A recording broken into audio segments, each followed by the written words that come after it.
Muy buenas. Vamos con esta segunda clase de la historia de la evangelización en la selva peruana. Vamos a ver si esto nos funciona ahora y no tenemos mayores problemas. Muy bien. Ahí como subtítulo un poquito les he puesto Bajo el mito del Dorado y la verdad del Evangelio. Supongo que todos han escuchado alguna vez el mito del Dorado, de que había un paraíso mágico allí en la selva donde todo era de oro y poco menos que como si el rey Midas fuese el dueño de aquello. El rey Midas es de la mitología griega aquel que todo lo que tocaba convertía en oro, pero al final no podía comer nada porque todo se convertía en oro y se murió de hambre. Bueno, pues algo parecido se soñaba. Y de ahí lo interés de los incas y de los españoles en ingresar a la selva. Y a los dos les pasaba lo mismo. A la selva no se puede entrar con un ejército. ¿Por qué? Porque no se puede. Porque es el enredado de ramas, de plantas, de raíces, que los caballos, el ejército ordenado y organizado no puede entrar. No hay caminos. Y después está el tema del barro. El caballo, la mula, mete el pie, se hunde, se le rompe la pata, no puede avanzar. Luego está el tema de insectos, epidemias, enfermedades, y ni los unos ni los otros pudieron ingresar. Curiosamente, los que van a poder ingresar van a ser los que no van buscando el mito del dorado, los que no van buscando el dinero y el poder, sino los que van buscando llevar la verdad del Evangelio, que van a ser los misioneros, generalmente misioneros religiosos, ¿no? Vamos a ver si esto quiere pasar. Ahora sí.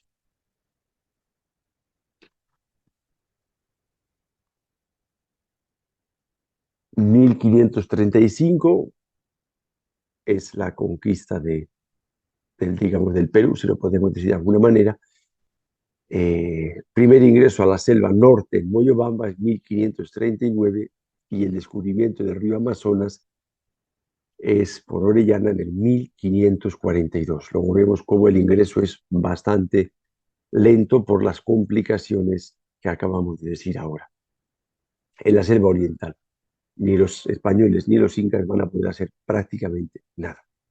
El contacto que van a tener con los incas, en concreto los nativos, va a ser porque ellos salen a la sierra a hacer intercambio de productos, no porque los incas hayan conseguido ingresar a la selva. Y prácticamente lo mismo va a suceder con los españoles. Más adelante, gracias a los caminos que van a abrir los misioneros con los nativos, van a poder ellos ingresar a la selva. Veíamos ya la semana pasada dos principios importantes para entender el mundo nativo. Ese es el principio de la libertad y de la independencia. Quieren vivir a su manera, a su aire, según sus costumbres. Son seminómadas, en cualquier momento las cosas van bien, van mal. Me voy a otro sitio, si te he visto, no me acuerdo. Monto otra vez mi chocita, organizo mi chacrita y se acabó. No tienen ese enraizamiento que tenemos nosotros o que tienen los pobladores de la sierra, bueno, donde son capaces de matarse por un metro cuadrado de tierra entre los hijos porque me has quitado, me has peleado.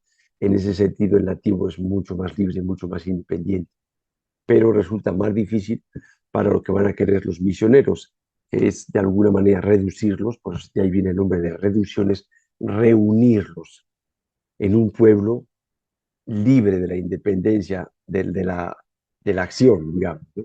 De la actuación del ejército, del Estado. No van a querer que les cobren impuestos, ni tributos, ni encomiendas, ni nada de eso, y mucho menos de comerciantes o gente con otro tipo de intereses, como veremos también incluso los que se dedican a la trata de esclavos. Aunque esté prohibido en el territorio español, está permitido en el territorio portugués y van a estar entrando continuamente a llevarse esclavos.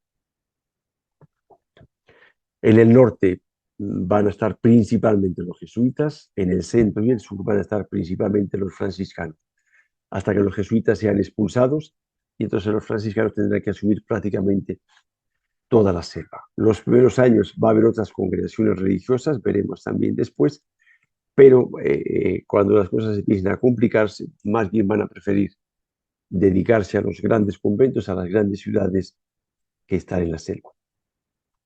Una cosa importante para entender esto es la curiosidad mutua que se produce entre todos. Nadie sabe lo que se va a encontrar. Los misioneros no saben lo que van a encontrarse, los soldados, el Estado español, el virrey, como lo queramos llamar, no saben lo que van a encontrarse, y los nativos tampoco saben lo que se les viene encima, qué ventajas y qué inconvenientes va a tener. A todos les llama muchísimo la curiosidad porque son cosas completamente distintas, culturas completamente diversas. Para los nativos es muy vistoso los cascos, las armaduras de los españoles, las armas, las espadas, el metal, le llama mucho la atención. El hábito de los franciscanos, de los jesuitas, de los religiosos en general. ¿Quiénes son estos? ¿Por qué llevan esta vestidura? ¿Por qué vienen solo varones? ¿Por qué no tienen mujeres?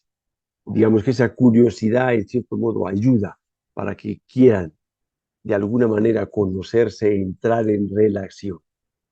¿Sí? El problema es cómo se entra en relación los unos con los otros y los intereses que unos tienen y otros tienen.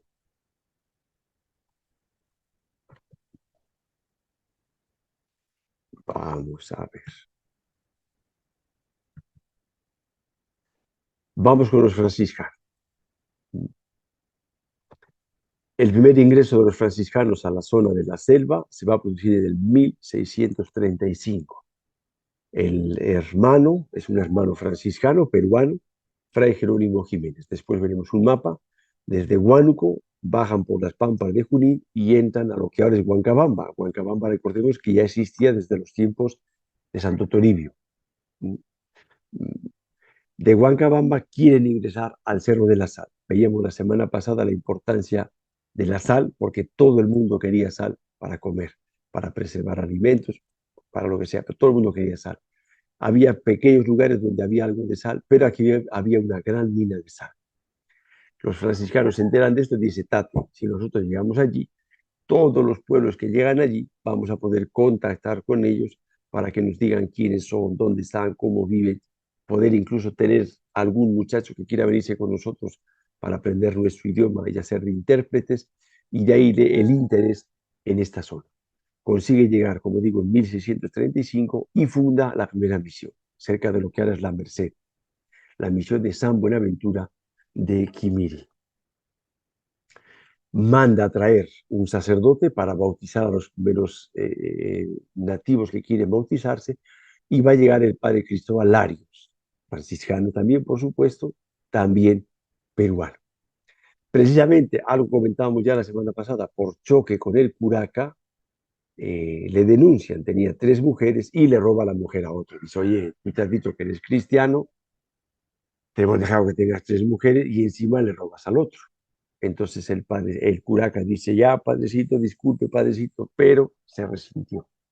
Y en cuanto tuvo la oportunidad, a flechazos y a macanazos, mató a los dos, a Jerónimo Jiménez y a Cristóbal Larios, más o menos cerca de la fecha de la Inmaculada, uno el 8 de diciembre y el otro el 11 de diciembre de 1637. Son los primeros mártires de la selva peruana. Junto con ellos también iban algunos laicos convertidos al cristianismo. Esto va a ser un poquito que se retraigan y después van a volver otra vez a ingresar. Resaltamos la figura del padre Viedma, o que hemos puesto ya algunos otros franciscanos, llamado unánimemente por el genio de la selva, por la gran capacidad organizativa que tenía, la gran facilidad para hacerse entender con la gente, para entenderlos, para aprender los idiomas, pues así como Monseñor Gerardo vemos ahora la facilidad que tiene para aprender idiomas. Me imagino que algo parecido sería esto, ¿no?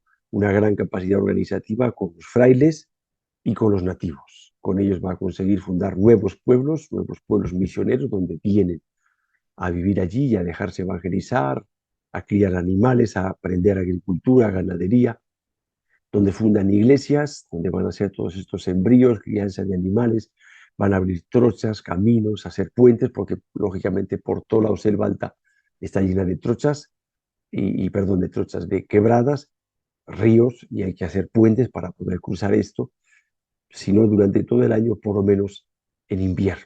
Y la otra ventaja que tiene para el invierno es que escribía todo, de tal manera que deja cantidad de datos de las lenguas, de los vocabularios, de las costumbres de la gente, de los caminos que han hecho, de los pueblos, etcétera, etcétera. ¿Mm? Y por eso se le llama el genio de la selva. Tiene un proyecto de hacer una especie de custodia. Una custodia es una pequeña provincia misionera en San Luis, con su puerto, su fundición. Veíamos la importancia la semana pasada de las herramientas como llave de ingreso a los pueblos. Traes herramientas, entra, te recibimos. Y por las herramientas estamos dispuestos a escucharte y ahí ya ven ellos cómo entran en contacto con ellos, cómo les van enamorando para que los acepten y poco a poco después puedan ir fundando misiones en esos lugares. Consiguen del virrey y del rey que sean libres de encomiendas, de tributos y de trabajos comunitarios. Esto que consiguen es la sentencia de muerte para el padre Viedma, porque el corregidor de Jauja, todo esto dependía de la zona de Jauja, ve perder sus intereses, porque de alguna manera, aunque no fuese gran cosa, pero conseguía de esta gente, por lo menos que trabajen para él, que le den determinados tributos, los encomiendas, encomenderos que había en las zonas, todo eso desaparece, él se molesta, siente que le han quitado sus ganancias y lo que va a hacer es, en el año 1687, hacer una emboscada al padre Viedma y los que le acompañan, religiosos y laicos, y matarlos a todos. Así termina la vida de este gran hombre que entregó su vida por la selva con unas grandes cualidades para todo esto. Van a tener problemas también en San Miguel de los Cunibos, más o menos lo que ahora es Atalaya con los jesuitas. Vamos a ver después que los jesuitas ingresan por el norte desde Ecuador, desde Quito. Los franciscanos vienen desde el sur y se van a encontrar en este pueblo, San Miguel de los Cunibos. Y bueno, pues así somos los hombres. Nos viene la ambición y yo que sé qué es lo que les entró, porque lo que solo haga era territorio para evangelizar. Pero los dos dijeron, esto es mío, esto es mío. Se pelearon entre ellos pacíficamente, si lo queremos decir así, y tuvieron que acudir a Lima y a Quito para solucionar este conflicto. Y van a decir, bueno, de San Miguel de los Cunibos, incluido para arriba, es de los jesuitas hasta Quito. De San Miguel de los Cunibos, no incluido para abajo, todo lo que es Tambo, Urubamba, todas esas zonas, y parte bueno, el Ucayali para arriba, de los jesuitas, y de Utambo, Urubamba, lo que es Atalaya para abajo, de los franciscanos. Y más o menos se va a resolver este conflicto que no deja de ser pues una mancha negra en la historia de las misiones. En el 1712 los jesuitas, perdón, los franciscanos van a abrir camino intentando facilitar el ingreso a la selva desde Huánuco directo a Posuso. Y Posuso ayudándose por el río, que siempre es más fácil que estar subiendo y bajando cerros, llegan a Huancabamba, que ya era territorio desde los tiempos de San Francisco, y como decíamos, habían ingresado Jerónimo Jiménez. Desde Huancabamba van ingresando hasta el Cerro de la Sal, que es lo que les interesaba a ellos en ese primer momento. Al norte de esta zona, de Posuso hacia arriba, van a descubrir lo que se llama las Pampas del Sacramento, un gran territorio plano, y se llama las Pampas del Sacramento, primero porque son pampas, porque es plano, y porque lo descubrieron, lo encontraron precisamente en la fiesta del Corpus Christi, por eso se llama Pampas del Sacramento, será otro gran territorio misional. Un poquito más adelante, en 1733, otro gran territorio misional, que es donde estoy yo ahora, es el Gran Pajonal, ¿sí?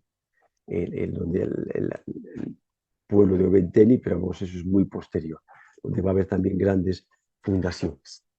Vamos a ver el mapa en un principio, hacemos así como que no vemos gran cosa y si tenemos un poquito de paciencia y el cursor me deja, pues vamos ubicando. Aquí está Lima, ¿ya? Aquí está La Oroya, Huancayo, la carretera que entra a Tarma actual, San Ramón, La Merced. Aquí tenemos Guano. Por aquí van bajando los primeros franciscanos, 1635, hasta Huancabamba. Siguiendo el río, el cauce del río actual, que es el que sigue la misma carretera, llegan lo que es la actual Quillazú, no existía todavía, ni existía Osapampa, ni existía Villarrica, llegan al Cerro de la Sal. De aquí van a continuar y van a fundar San Buenaventura de Quimiri, lo que más o menos es ahora La Merced. ¿De acuerdo? Después, como acabamos de ver, van a ser una carretera que va de Huánuco directo a Posuso, evitando toda la zona de la serranía, que es mucho más compleja y es más fácil ingresar por aquí desde Posuso hasta el Cerro de la Sal. Aquí al norte de esto está lo que llamamos las Pampas del Sacramento, y esta zona de aquí, bajando por esta zona, está lo que es ahora el Gran Pajonal. Esto es Atalaya, más o menos está la zona de San Miguel de los Cunibos, y de acá para arriba lo que es Río Ucayali, y aquí se forma el Río Ucayali. Se une el río Tambo con el río Urubamba, que viene desde el Cusco, ¿ya? Bueno, aquí está donde después se fundará en 1725 el convento de Ocopa. Veremos ahora que los dominicos tienen, digamos, sus fundos en Tarma para el sostenimiento y la investigación de los estudios que tienen en Lima, lo que será después la Universidad Mayor de San Marcos. Y van a bajar desde Tarma por aquí hacia Monobamba. Uchubamba está más atrás. Uchubamba se baja desde Jauja. También es un pueblo muy antiguo. Monobamba y Vito, antes de San Ramón. De San Ramón para allá, los nativos eran bastante bravos y no dejaban que nadie se acercase. Años después, los jesuitas, pero los franciscanos, abrían la actual carretera de la Selva Central, que baja desde Tarma. Tarma, recordemos, era una de las 7 intendencias de la colonia, hasta San Ramón, La Merced, y después ya irá ingresando hacia Pichanaquis, Satipo, etcétera, etcétera. Pero eso ya será años después. Primero van bajando de Tarma hasta La Merced. San Ramón se va a fundar un fuerte, precisamente porque los nativos sasánicas no quieren que entre más allá, y ahí van a estar durante muchos años en un tire y jale entre nativos y el ejército. Vemos brevemente, un poquito más explicado tienen en el texto, el trabajo de los agustinos, los dominicos y los mercedarios. Relativamente pronto, el padre Ramírez ingresa en el 1555 en la selva norte, desde la zona sierra, va bajando Cajamarca, Chachapoyas y la actual Moyobamba. El padre Rivero, desde la zona del Cusco, ingresa por el valle de Urubamba, la zona de Vilcabamba, parte de lo que ahora es Machu Picchu, y zona ahora actualmente Cafetalé. Los dominicos, como acabamos de ver, están en Tarma y van a fundar los pueblos de Vito y Monobamba. Siglos, años, para unos siglos después prácticamente se va a refundar Vito porque se va a abandonar. Y bueno, la selva es así, en cuanto algo se abandona, en unos años la selva se lo come absolutamente todo. Los mercenarios también llegan relativamente pronto a Madre de Dios, ya más al sur, y en el 1593 el padre Fray Francisco Cabezón va a llegar también cerca de Chachapoyas. Después, vistas las dificultades y los asesinatos de los franciscanos, de alguna manera se van a replegar y va a quedar prácticamente las misiones en el norte, como decíamos, para los jesuitas, y en el centro y en el sur para los franciscanos. Los jesuitas vienen desde el norte, desde Ecuador, desde Quito, y llegan a Maynas, lo que será después, prácticamente siglo y medio después, bueno, casi 2 siglos después, la primera diócesis, la diócesis de Maynas. Curiosamente, sucede en varios lugares, el ejército quiere controlar a los nativos, instalan, digamos, la organización civil del virreinato, pero enseguida aparecen los que quieren aprovecharse de los nativos, los esclavizan, los explotan, tarde o temprano los nativos se hartan, se organizan y ¡boom!, se vienen en contra. Y ahí, curiosamente, los que echaron a los frailes porque no sabían nada de esto, ahora llaman a los frailes, en este caso a los jesuitas, para que pacifiquen los ánimos, porque amenazan con matarlos a todos y destruirlo todo. Entonces, los jesuitas son llamados, vienen aquí, efectivamente, por la paz, por la calma, por el diálogo, consiguen lo que no se ha conseguido por la violencia y por las armas. consiguen pacificar a los jeberos e incluso fundan la primera reducción, la primera misión, el primer pueblo de este pueblo originario de los jeberos en esta zona norte. Para el año ya 1653 van a tener 13 pueblos, misiones, reducciones de cristianos en toda esta zona norte. Y para el 1686 son llamados por distintos pueblos originarios para que les defiendan. Ahora ya no es de la voracidad eh, eh, de la autoridad civil, sino estos son ya bandoleros organizados. Los bandeirantes eran principalmente bandoleros apoyados de alguna manera por los portugueses, porque los portugueses sí tenían permitida la esclavitud. Entonces estos eran delincuentes que se dedicaban a asaltar comunidades nativas, mataban al que hacía falta matar, se llevaban a los que estaban sanos, se los llevaban a Portugal y allí los vendían como esclavos. Venían con armas y entonces estos pueblos originarios, estas comunidades nativas, Omaguas, Yurimaguas y Aisuris, les piden que, porque saben que donde hay una misión, están protegidos frente a estos. Y este será uno de los motivos por el que van a atacar a los jesuitas, los van a perseguir hasta que consigan que los jesuitas salgan, porque chocan contra los intereses del Estado, intereses materialistas del Estado, y contra los intereses de estas sartas de sinvergüenzas y rateros asaltantes de gente. Para el 1760, ya pocos años antes de que sean expulsados los jesuitas, tenían 34 pueblos, en los que había 22 misioneros, que quiere decir que la mayor parte de la organización la llevaban ellos mismos, y congregaban 12.229 indígenas. Unos añitos después, 7 años después, el rey Carlos III, empujado por los masones, y bueno, estamos ya en la época más o menos absolutista, en la que la iglesia de alguna manera se convierte en la piedra del zapato del Estado absolutista, porque no le permite hacer todas las barbaridades que ellos quieren hacer.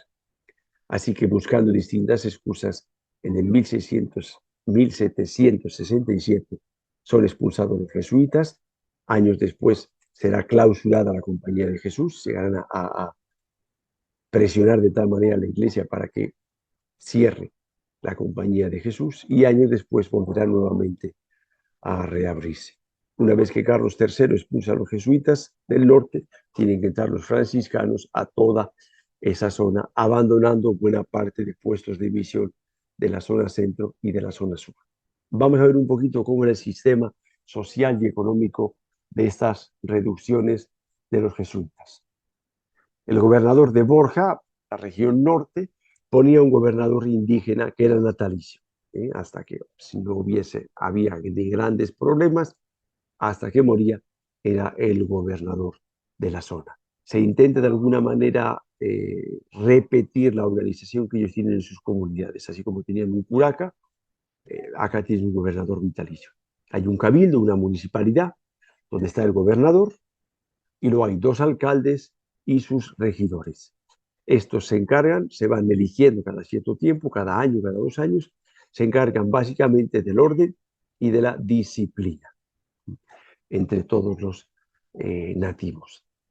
El sacerdote elige sus fiscales y sus sacristanes, pero se dedican exclusivamente a asuntos religiosos. Los asuntos civiles dependen de la gobernación y de la organización que los propios indígenas tienen.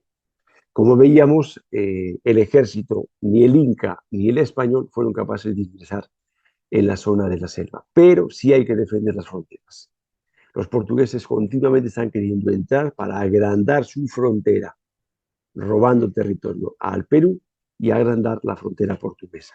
Y por otro lado, hemos visto que ingresan estas bandas de delincuentes, bandeirantes, para asaltar pueblos, robar y sobre todo llevarse esclavos para las ventas. Se van a organizar, el virrey de alguna manera les va a dar dinero para que puedan vivir, si lógicamente tienen que dedicarse a esto, ¿de qué van a comer? Pero tienen sus propias armas, no se entienden ni con los... Tengamos en cuenta que no son las armas de ahora, son unos arcabuces que había que estar llenando la pólvora, apretando, cuando querían disparar se habían marchado todos. Entonces ellos se entienden mejor con el arco, la flecha, las lanzas, las herbatanas que ellos tienen, y más que un ejército organizado, que necesita de mucho espacio para poder entrar, y acá no existe, se organiza más bien el tipo de guerrillas, escondidos en los árboles, buscando la sorpresa, etcétera, etcétera. Pero van a hacer este trabajo de defensa de la frontera del Perú, bueno, en el caso del virreinato, y defensa de los propios pueblos para evitar que sean asaltados por estos delincuentes, los bandeirantes. Se reúnen en pueblos para ser adoctrinados, pero tienen dos grandes problemas. Uno son las epidemias. Murió muchísima más gente, pero muchísima más por enfermedades que por la espada, e incluso que por la explotación, porque llegaba un misionero, un soldado de España, con varicela, con viruela, con gripe, de la que ellos tenían defensas, porque son años que esta enfermedad estaba existiendo en el país. Llegan aquí y sucede que los de la zona, nadie tiene esas defensas.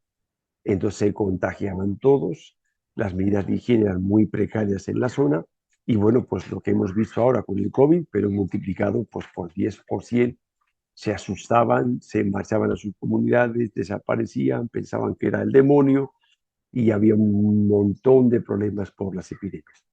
También van a morir españoles por enfermedades propias de esta zona, de la que ellos no tienen defensas. Pero digamos que aunque la proporción sea mayor, la cantidad es menor porque eran muy pocos los que venían. El otro problema frente a estas reducciones, estos pueblos de misión, era la disciplina que llevaban. De alguna manera, por el ritmo de libertad y dependencia que el nativo tenía, le costaba mucho. Y cualquier excusa era buena para marcharse al monte, organizarse otra vez la vida a su manera y no complicarse mucho la vida y la existencia. Van a ser, como digo, dos grandes dificultades para estos pueblos. Una de las ventajas, la golosina para traerlos, son las herramientas de fierro.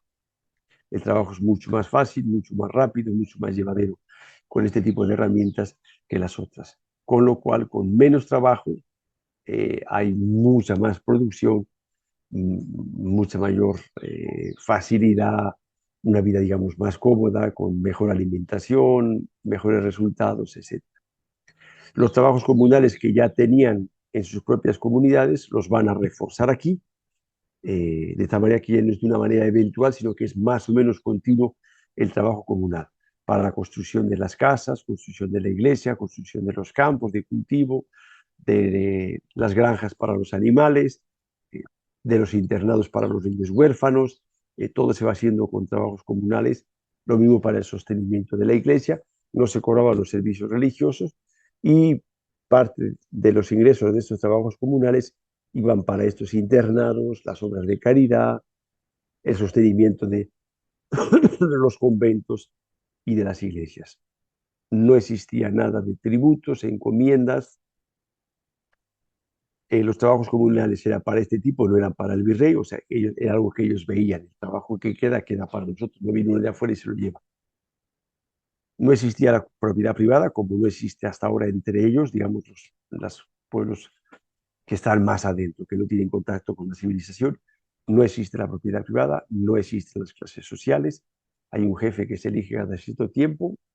Hay unos ancianos que se les respeta, pues porque son ancianos, por lo que han trabajado por la comunidad, por sus saberes, por su sabiduría, pero no hay una clase alta y una clase baja. Y como ya hemos ido viendo también, se refuerza la agricultura, la pesca, la caza y también las artesanías, lo que saben hacer en cada pueblo, bien sea con cerámica, bien sea con semillas, bien sea con cortezas de árboles, bien sea con tallados. De alguna manera se va mejorando, se va puliendo, se va haciendo más útil, más vistoso, más llamativo, hasta llegar incluso, veremos más adelante, a la creación de instrumentos musicales. Esto es más o menos un dibujo, una pintura de una misión grande. Como vemos, tenemos aquí la plaza principal, perdón, como en los pueblos actuales, la plaza principal, la iglesia al frente, al otro lado está el cabildo, el ayuntamiento, y de ahí ya vienen las casas. Según el pueblo va creciendo, van aumentando las casas. La iglesia tiene su propio convento donde viven los frailes. Probablemente esto sea una ampliación del convento. Entonces, en el convento está el internado de los niños y las niñas que no tienen familia. La vida en la selva es muy complicada y en cuanto un niño nace con un defecto, se descarta.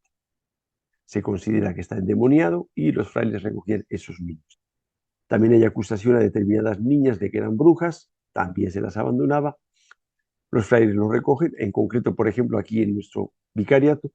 Así se inició la misión de Puerto Copa, en el que los frailes empiezan a recoger niñas acusadas de brujería y llaman a las religiosas, las franciscanas de la Inmaculada Concepción, e inician su internado de niñas que los frailes van recogiendo por los ríos y por los caminos que van recorriendo. Así se van formando estos internados de niños, unos pequeños hospitales donde se van utilizando las medicinas que se conocen de España y las medicinas que ellos tienen de, de sus propias comunidades, de la selva, etcétera, etcétera. De tal manera que se va enriqueciendo los conocimientos de todos. Esto va a abrir los ojos a las ambiciones de muchas gentes, que van a decir, aquí hay mucho dinero en medio, hay unas grandes producciones, y si quitamos que se dediquen, en lugar de rezar, que se dediquen a trabajar, en lugar de enseñarles a leer, que se dediquen a trabajar, aquí hay mucho por ganar. Y aparecen las ambiciones, como veíamos antes, que va a ser lo que va a ser volar la cabeza de los jesuitas. Bueno, ¿cómo se hacía un poquito la evangelización en estas reducciones de jesuitas? También algo parecido, las misiones de los franciscanos. En primer lugar, intentaban tener un contacto con gente de la zona. Buscaban algunos jóvenes pues un poquito más espabilados, normalmente los hijos del curaca, y picándoles la curiosidad, como veíamos al principio, se los llevaban con ellos. A Huánuco, a Lima, a Quito, a donde sea, depende la congregación. Allí les enseñaban normalmente gente joven fácil a aprender las lenguas, les enseñaban el quechua. ¿Por qué el quechua? Porque el nativo normalmente, ya hemos dicho antes, los incas no consiguen ingresar a la selva, pero sí los nativos tienen contacto con los incas para hacer cambio, para hacer trueque. Y les era más útil el quechua que el castellano. Por eso les enseñarán más quechua que castellano. Les enseñan la doctrina cristiana, les bautizan y así se convierten en intérpretes. Intérpretes de la lengua e intérpretes del Evangelio. ¿Ya? Hay que entender, ya lo veíamos el año pasado, la unidad fuerte que existe entre evangelización y civilización. Los dos van unidos y son una sola cosa. Solo en 1917, si no recuerdo mal, el Papa Gregorio XV, con la Maximum Illud, decreta que se tiene que separar evangelización de civilización, porque cada vez traía más problemas. Pero en este momento va todo va unido. Entonces, al Estado le convienen los misioneros porque son la punta de lanza que llega a los lugares donde ellos no pueden llegar. Y el misionero en su cabeza va así, o sea, tiene que enseñarle la cultura occidental y tiene que enseñarle el Evangelio. Incluso la mayoría no, o sea, piensan que no hay otra forma de enseñar el Evangelio si no es por medio de la cultura occidental. Era la mentalidad de esa época. Ahora intentamos, que tampoco somos capaces, pero intentamos hacerlo de otra manera. No intentamos que la cultura entre en contacto directamente con el Evangelio, pero no es la cosa tampoco tan sencilla. Lo digo porque fácil lo resulta criticar desde nuestro lugar cuando las situaciones eran muy distintas a las nuestras. 4, 5, 6 años después regresaban con estos jóvenes y regalos. Veíamos que principalmente los regalos no es colonia, sino que era herramientas. ¿Sí? Son comunidades de supervivencia. Ven estos muchachos y estos muchachos pues ya digamos pulidos, les hablan bonito de lo que han visto, de lo que han aprendido, del Dios que han conocido, bueno, misericordioso y justo, y que les invitan a que vengan con nosotros, vamos con los padres y vamos a formar un pueblo donde nos van a enseñar a leer, a rezar, a cultivar, a vivir en paz, nos van a enseñar a cuidarnos de nuestras enfermedades, a vivir como hijos de Dios. Bueno, ahí ven más o menos, para mí es un misterio cómo lo hacían. porque si ahora me resulta difícil entenderme con ellos, en aquella época para mí es un misterio. Pero bueno, el caso es que lo hacían. Conseguían traerlos, algunos venían, se acostumbraban, se quedaban, otros no se acostumbraban, se iban, porque vivían en un régimen de bastante libertad. O sea, al pueblo iba el que quería y del pueblo se iba el que quería. No hay lo que algunos interpretan como que los tenían poco menos que como esclavos, que no los dejaban salir. No, que está ahí, lleva una vida ordenada y sistemática. Eso sí les costaba. Pero el que quería irse, se iba y se acabó. O sea, no estaban esclavizados ni mucho menos. Y hasta que poco a poco pues se van acostumbrando. Será mucho más fácil cuando los hijos de los que han vivido ahí, han llegado ahí, han nacido ahí, para ellos ya es mucho más fácil ese ritmo de vida, porque de ese ritmo han vivido desde que han nacido. Mientras que el que ya viene adulto le cuesta bastante. De vez en cuando echa de menos sus fiestas, su masato, su paseo, su lo que sea, ¿no? El sacerdote principalmente, si veíamos antes que la cuestión social y económica se encargaba a ellos, para que ellos de alguna manera mantuviesen los ritmos de vida que habían llevado hasta ese momento, lógicamente la evangelización corre a cargo del sacerdote, aunque también va siendo ayudado por estos intérpretes, por algunas personas que siempre se destacan más en la aceptación del evangelio y por lo tanto después en ser misioneros. Enseñaba la doctrina a los adultos y los niños se pegan de curiosos, al final se les enseña a todos. 3 días a la semana, miércoles, viernes y domingos. Básicamente se hace como se hacía en la época. Preguntas y respuestas. ¿Existe Dios? Sí, existe Dios. ¿Quién es Dios? Dios es nuestro Padre, creador del cielo y de la tierra, que nos ama y por amor envió a su Hijo al mundo. ¿Quién es Jesucristo? Y así se iban diciendo las cosas de memoria y medio cantando. Después de esas preguntas y respuestas que habían memorizado, venía la explicación de eso que habían memorizado. ¿Qué quiere decir? Que Dios es Padre, que Dios es Creador, que Dios es bueno, que Dios es providente.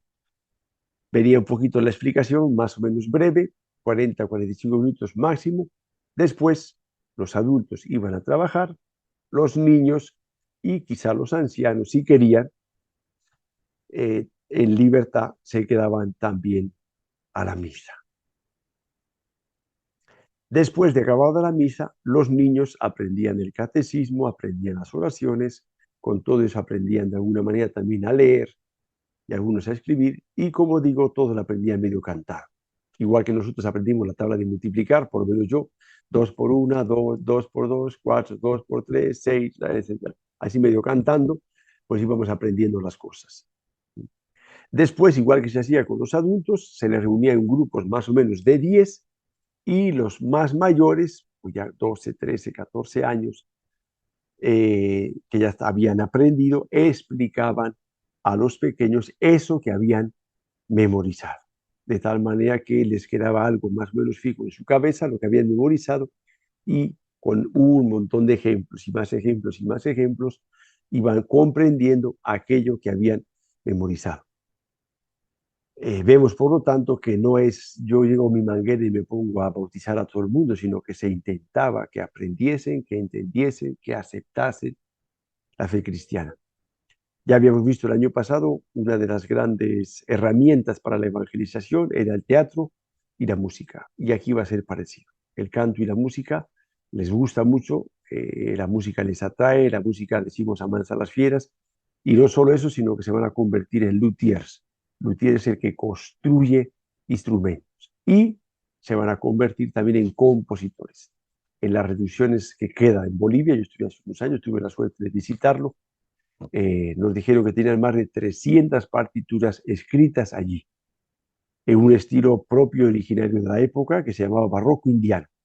Digamos, tenía las técnicas generales del barroco europeo, pero tenía unas características propias de la India, de la India, de la zona que llamaban ellos en aquella época de las Indias.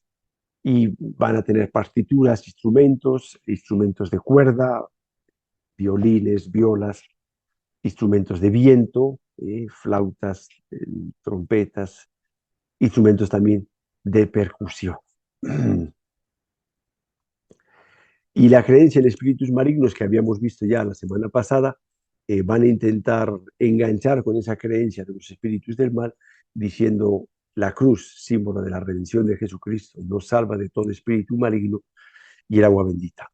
Y vemos cómo nuestra geografía peruana y la selva también se ha ido llenando de cruces. En la selva alta en concreto tenemos las cruces de carnaval, que es toda una catequesis sobre la pasión, la muerte y la resurrección de Jesucristo.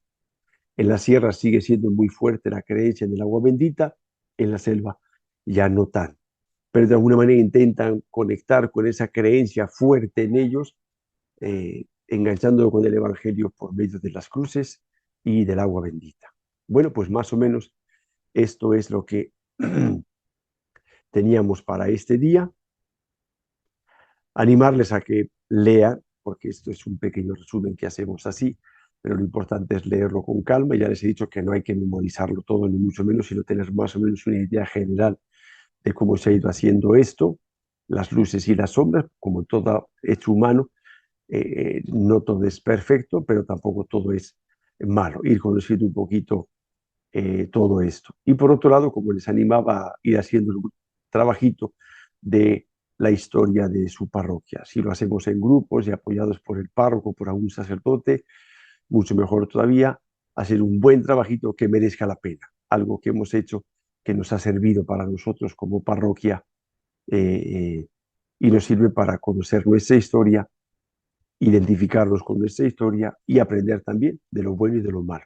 Recuerden el dicho que el pueblo que ignora su historia está abocado a cometer los mismos errores. Que a nosotros no nos pase lo mismo. Nos vemos la próxima semana. Que Dios